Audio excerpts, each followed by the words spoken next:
1968 সাল, যখন কসবা অঞ্চলটি ছিল সবুজে ঘেরা এক নিরিবিলি লোকালয়।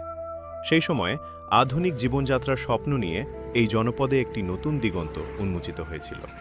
সেই স্বপ্নের নাম Ruby park cooperative housing society. আজকের জনাকীর্ণ কোসবায় যখন চারদিকে বহুতল ভবনের মেলা, তখন ভাবলে অবাক হতে হয় যে এই রুবি পার্কই ছিল এই এলাকার একমাত্র এবং প্রথম আবাসন প্রকল্প। কোসবাবাসীর কাছে রুবি পার্ক মানেই ছিল আধুনিকতার এক অনন্য ল্যান্ডমার্ক। দুটি মজবুত স্তম্ভের ওপর দাঁড়িয়ে আমাদের এই আবাস। বিল্ডিং 1 যেখানে রয়েছে 24টি পরিবার এবং বিল্ডিং 2 যেখানে রয়েছে 18টি। সব মিলিয়ে এই 42টি পরিবারের হাসি কান্না, উৎসব আর আনন্দ নিয়ে গড়ে উঠেছে আমাদের 51বর্তী এই হাউজিং সোসাইটি।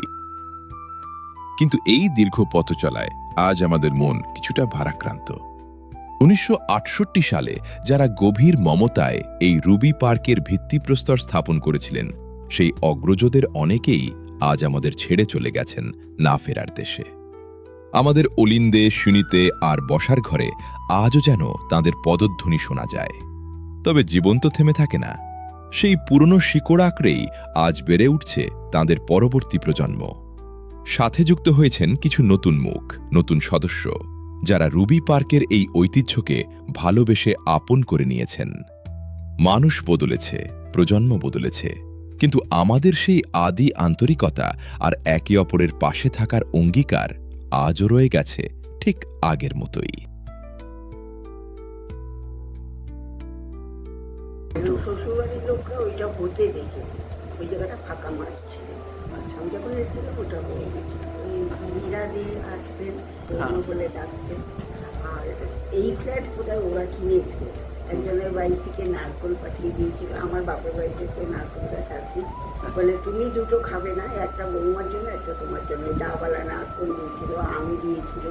এগুলো এখানে এসেও প্রপার ক্যালকাটায় এসেও আমি বলে ওই বিল্ডিংয়ের অনেকেই আসতো। তারপর কেপিদের বউ আসতেন, কেপিদের বউ আমাকে খুব ইয়ে করতেন, কি একটা পুজো করতেন, তখন আমাকে প্রসাদ দিয়ে যেতেন। আমি এসে সরস্বতী পুজো দেখেছি, দোলটা খুব করতো, কিন্তু ওই দোল খেলা। স্মৃতির বিষাদ কাটিয়ে আমাদের আনন্দ আর ঐক্যের সবচেয়ে বড় প্রমাণ আমাদের সরস্বতী পুজো। রুবি পার্কে পুজো মানে কেবল একটি আচার নয়, এ যেন এক মহা মিলন মেলা।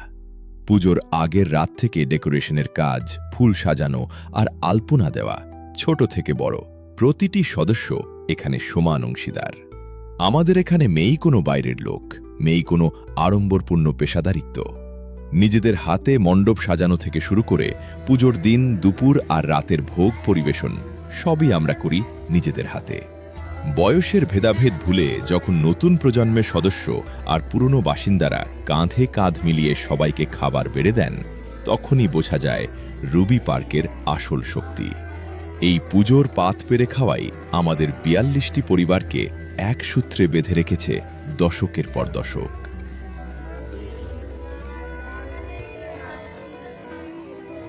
পুজোর দিনের ব্যস্ততা যখন গোধূলিতে মেশে রুবি পার্কের আঙিনায়, তখন শুরু হয় সুর আর ছন্দের জাদু। আমাদের সাংস্কৃতিক সন্ধ্যা, যেখানে প্রতিটি পারফরম্যান্স যেন এক একটি পেশাদার শিল্পকলা। আমাদের বড়দের সেই উচ্চমানের শাস্ত্রীয় সঙ্গীত বা রবীন্দ্রসঙ্গীতের মূর্ছনা যেমন মুগ্ধ করে, তেমনি আমাদের বাড়ির ছোটদের প্রতিভা দেখে সত্যি বিস্ময়ে বাকরুদ্ধ হতে হয়। তাদের নাচ, গান কিংবা নিখুঁতভাবে বাদ্যযন্ত্র বাজানো, সেটা গিটার হোক বা তবলা, এক কথায় অবিশ্বাস্য। এই ছোট ছোট শিল্পীদের পারফরম্যান্স দেখলে মনে হয় আমাদের রুবি পার্কের সাংস্কৃতিক ঐতিহ্য কেবল টিকে নেই, বরং নতুন প্রজন্মের হাতে তা আরও উজ্জ্বল হয়ে উঠেছে। এই মঞ্চই আমাদের প্রমাণ করে যে রুবি পার্ক কেবল একটি আবাসন নয়, এটি একটি শিল্প ও সংস্কৃতির পীঠস্থান।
আর বসন্তের আগমনে যখন রুবি পার্কে দোল উৎসবের রং লাগে, তখন আমাদের সীমানা আর কেবল এই ৪২টি ফ্ল্যাটের মাঝে সীমাবদ্ধ থাকে না। মিউজিক সিস্টেমের তালে তালে আমাদের সদস্যরাই যখন নাচে আর আবিরের খেলায় মেতে ওঠে, সেই আনন্দ হয়ে ওঠে সংক্রামক। আমাদের এই উৎসবের আকর্ষণ এতটাই মনমুগ্ধকর যে রুবি পার্কের সীমানা যেন আজ সবার জন্য উন্মুক্ত হয়ে যায়। পাশের প্রতিবেশী আবাসনের ছেলেমেয়েরাও নিজেদের সামলাতে পারে না, তারাও এসে যোগ দেয় আমাদের এই রঙের মেলায়। আমাদের আবির খেলার সেই উন্মাদনা আর নাচ দেখে মনে হয় পুরো কসবা অঞ্চল যেন আজ আমাদের সাথে মিলেমিশে এক হয়ে গেছে।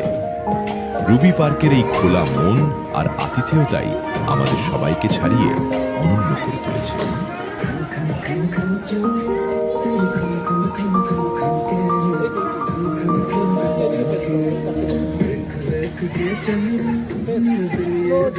আজকের এই ধোঁয়া আর কংক্রিটের শহরেও রুবি পার্ক বুক ভরে নিঃশ্বাস নিতে পারে তার এই সবুজ বাগানের কল্যাণে। এটি কেবল আমাদের বাগান নয়, এটি আমাদের সবুজ ফুসফুস। এখানে ফুটে থাকে হরেক রঙের জবা, কখনো লাল, কখনো হলুদ কিংবা গোলাপি। সেই সাথে অপরাজিতা, টগর, জুঁই আর বেলফুলের মায়াবী সুবাসে আমাদের সকালগুলো সতেজ হয়ে ওঠে। রকমারি পাতাবাহারের বাহারি রঙে আমাদের এই চত্বর যেন এক জীবন্ত ক্যানভাস। আর আমাদের পাশের আবাসনের সেই প্রাচীন কামিনী গাছটি, সেটি তো আমাদের প্রকৃতির এক অবিচ্ছেদ্য অংশ। ভোর না হতেই সেখানে শুরু হয় বুলবুলি আর কোকিলের কোলতান। সেই কুহু কুহু ডাক আর কামিনী ফুলের মৃদু গন্ধে আমাদের দিন শুরু হয়। এই সবুজ সৌন্দর্যই রুবি পার্ককে শহরের কোলাহল থেকে দূরে এক পরম শান্তির নীড় করে রেখেছে।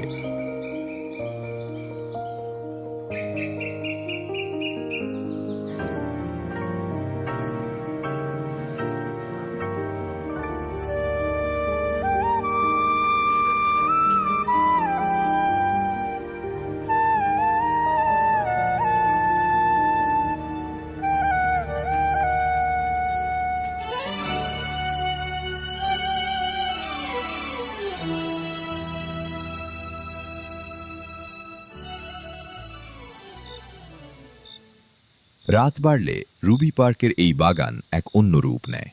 যখন চারপাশ নিঝুম হয়ে আসে, তখন ঝোপঝাড়ের আড়াল থেকে বেরিয়ে আসে আমাদের নিশাচর প্রতিবেশী ভাম বিড়াল। অন্ধকারের বুক চিরে যখন তাদের জলে চোখ দুটো হঠাৎ জ্বলে ওঠে, তখন মনে হয় না যে আমরা কলকাতার এই ব্যস্ত জনপদে আছি। মুহূর্তের জন্য মনে হয় আমরা যেন হারিয়ে গেছি সুদূর আমাজনের কোনো গভীর অরণ্যে। এই রোমাঞ্চ, এই বন্য আবেশ আমাদের প্রাত্যহিক শহুরে জীবনে এক অদ্ভুত শিহরণ জাগিয়ে তোলে।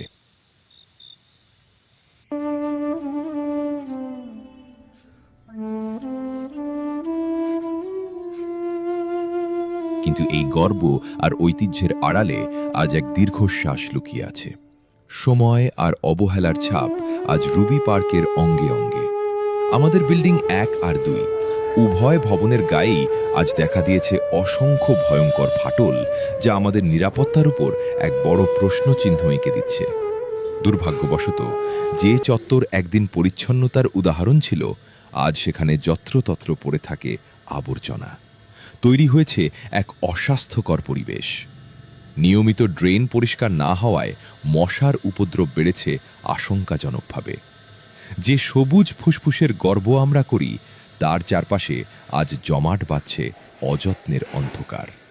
আমরা জানি না এই জীর্ণ দশা নিয়ে আমাদের ভবিষ্যৎ কোনো দিকে এগোচ্ছে। আমাদের প্রিয় রুবি পার্ক কি আবার তার পুরনো শ্রী ফিরে পাবে, নাকি এই অনিশ্চয়তাই আমাদের নিয়তি? এই প্রশ্ন আজ আমাদের প্রতিটি বাসিন্দার মনে।